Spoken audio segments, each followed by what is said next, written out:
So today we have Scott McCall from Teen Wolf taking on Stefan Salvatore from the Vampire Diaries. Who wins? Well, let's find out. So, Scott McCall was once a normal teenager, but after getting bit by Peter Hill, who was an alpha werewolf at the time, Scott became a beta werewolf. Later, he became a true alpha. The difference between a true alpha and a regular alpha is that Scott didn't have to kill an alpha to become one. He became one through sheer force of will.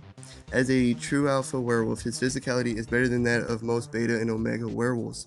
He's strong enough to bust through a stone wall, break through steel restraints while being electrocuted, easily break bones, and most impressively break through a barrier created by Mountain Ash, which was thought to be impossible for any werewolf. This also doubles as an undying will feat, as it was very painful for him.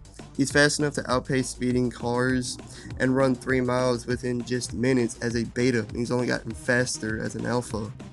He's durable enough to survive a tremendous height, falls from tremendous heights, severe beatings from Liam and a berserker, being stabbed by Chimera's talons, being tortured by electricity, and being impaled by a long metal pipe through his chest.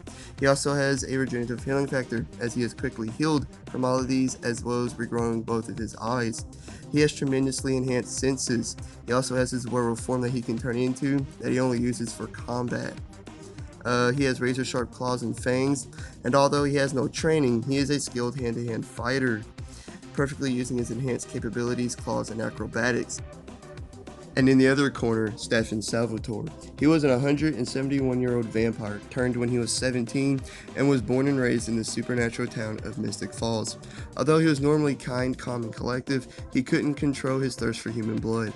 One drop and he became the Ripper, a creature only driven by human blood and kills everything in its path.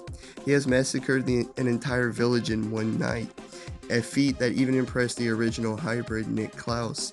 He possesses all the standard powers of a normal vampire, including virtual immortality, superhuman strength, speed, durability, reflexes, an accelerated healing factor, enhanced senses, and compulsion on people.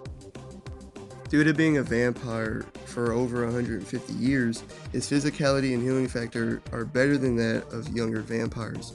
He's proven to be an experienced and expert fighter, being able to single-handedly beat groups of younger vampires, stalemate and even best his brother on a couple of occasions, beat werewolves, and even bested Julian, a vampire who was over 475 years old, and probably would have killed him if others didn't get involved. He wears a daylight ring so he can go outside during the day. He's also a genius, as he has graduated college quite a few times, earning degrees in different fields each time he did. And he's also an expert strategist as well.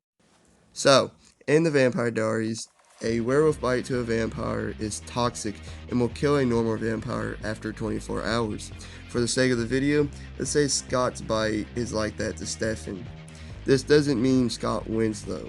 So, in terms of strength, they're roughly even, with Scott being a true alpha and Stefan being a vampire for over 150 years. And they've both done similar things, like easily breaking bones. But I think Stefan has a slight advantage here, just because of his age. They're both durable enough to survive beatings from stronger and more savage foes, being tortured by or with their weaknesses, and being impaled through the chest. But Scott has the better healing factor, because Stefan never showed that he could regenerate his own eyes like Scott did. And with speed, Stefan takes a nice advantage, as Scott has never appeared as a blur before. And this is bad for Scott, because for a vampire as old, fast, and experienced as Stefan is, he might be able to end the fight as soon as it starts, like he has with younger and older vampires as well as werewolves. But since Scott is a true alpha, I don't see him going down immediately like that. So overall, Stefan is physically superior. So what about skill? Well, that's hard to say, since neither of them have any formal training, and yet they've both beaten or held their own against other supernatural beings, some of which were physically superior and or savage fighters. Scott has an advantage in with his claws and acrobatics, but Stefan has an advantage as he is much more experienced due to his age. Now, some of you might be thinking, if Scott is able to bite Stefan, the fight wouldn't end, because it takes 24 hours for it to kill Stefan. And you're correct.